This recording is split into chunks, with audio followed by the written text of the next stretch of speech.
नमस्कार। आज हम बात कर रहे हैं एक ऐसी चीज की जो हर घर की रसोई का एक अहम हिस्सा है, खाना पकाने का तेल। और हम ये समझने की कोशिश करेंगे कि कैसे एक बड़े टैक्स बदलाव यानी जीएसटी ने इसकी कीमतों पर असर डाला और हमारे किचन के बजट को बदला। तो चलिए इसे समझने के लिए हम परत दर परत आगे बढ़ते हैं। सबसे पहले हम जानेंगे कि पुरानी टैक्स व्यवस्था क्या थी और वो इतनी उलझी हुई क्यों थी।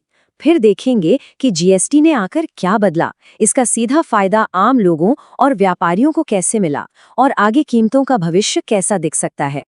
तो सबसे पहले थोड़ा सा पीछे चलते हैं, जीएसटी आने से पहले के जमाने में। उस दौर में खाना पकाने का तेल खरीदना जेब भर थोड़ा भारी पड़ता था। पर सवाल ये है कि आखिर ऐसा क्यों था। इसकी जड़ें एक बहुत ही पेचीदा टैक्स सिस्टम में छिपी थीं, जिसने कीमतों को असल लागत से कई ज्यादा बढ़ा दिया था। इसका जवाब है टैक्स के एक जाल में। सोचिए, एक टैक्स के ऊपर दूसरा टैक्स लगता था। इसे टैक्स पर टैक्स या कैस्केडिंग इफेक्ट कहते हैं। मतलब एक टैक्स लगा, फिर उस टैक्स लगी हुई कीमत पर एक और टैक्स और फिर एक और। इससे होता ये था कि तेल की कीमत अपनी असली लागत से कहीं ज्यादा हो जाती थी। ये बदलाव कितना बड़ा था, इसका अंदाजा आप इसी से लगा सकते हैं। पहले देखिए, फैक्ट्री से तेल निकलने पर एक्साइज ड्यूटी लगती थी, फिर राज्य में बिकने पर वैट और उसके ऊपर से भी कई तरह के सेस, मतलब टैक्स का पूरा जंजाल।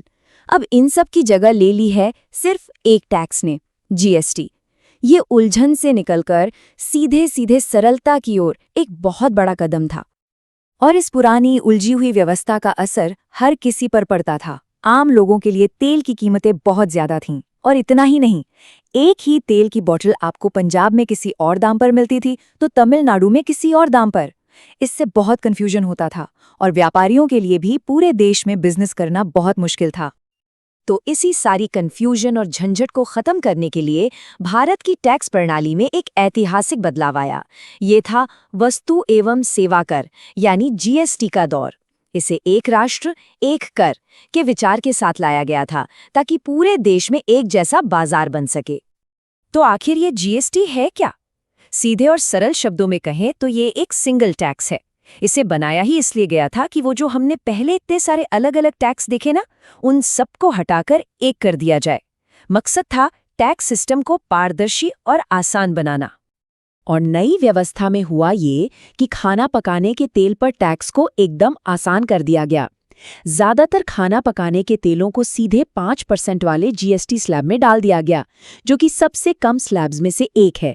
सोचिए, पहले जहां इतने सारे टैक्स जुड़कर पता नहीं कितना बन जाता था, अब बस 5%। तो जो सबसे बड़ा गेम चेंजर था वो यही था, टैक्स की कई परतों वाले बोझ से निकलकर एक सिंगल सीधे साधे सिस्टम में आना। इससे पूरी सप्लाई चेन में एक पारदर्शिता आ गई। ठीक है, ये सब तो हुई बड़ी बड़ी बातें, पॉलिसी की बातें, लेकिन इसका असल में हम लोगों पर, हमारे किचन के बजट पर क्या असर हुआ, चलिए इसे समझते हैं, क्योंकि असली बात तो वहीं आकर रुकती है ना। इसका सबसे सीधा और सबसे बड़ा असर पड़ा घर के महीने के खर्च पर। कुकिंग ऑयल, जो हर घर की ज़रूरत है, वो पहले से सस्ता हो गया। और इससे भी बड़ी राहत की बात ये थी कि अब आप देश में कहीं भी चले जाएं, तेल की कीमत लगभग एक जैसी मिलेगी। उस उतार चढ़ाव से छुटकारा मिला। अच्छा, तो फायदा सिर्फ हमारे किचन तक ही नहीं रुका। चलिए अब कहानी का दूसरा पहलू देखते हैं, यानी वो व्यापारी और कारोबारी जो इस तेल को हम तक पहुंचाते हैं। उनके लिए भी ये एक बड़ी राहत लेकर आया। अब सोचिए, व्यापारियों के लिए जिंदगी कितनी आसान हो गई। पहले जहां अलग अलग टैक्स के लिए अलग अलग फाइलिंग करनी पड़ती थी, अब सब कुछ एक ही सिस्टम में आ गया। ट्रांसपोर्ट पर टैक्स कम हुआ तो उनकी लागत भी घटी, और जब लागत घटती है तो मार्केट में कंपटीशन बढ़ता है, जिसका फायदा आखिर में हम सबको ही मिलता है। तो हमने ये तो देख लिया कि जीएसटी ने पुरानी मुश्किलें कैसे सुलझाईं और आज की स्थिति को बेहतर बनाया। लेकिन अब आगे क्या? भविष्य में तेल की कीमतों का क्या होगा?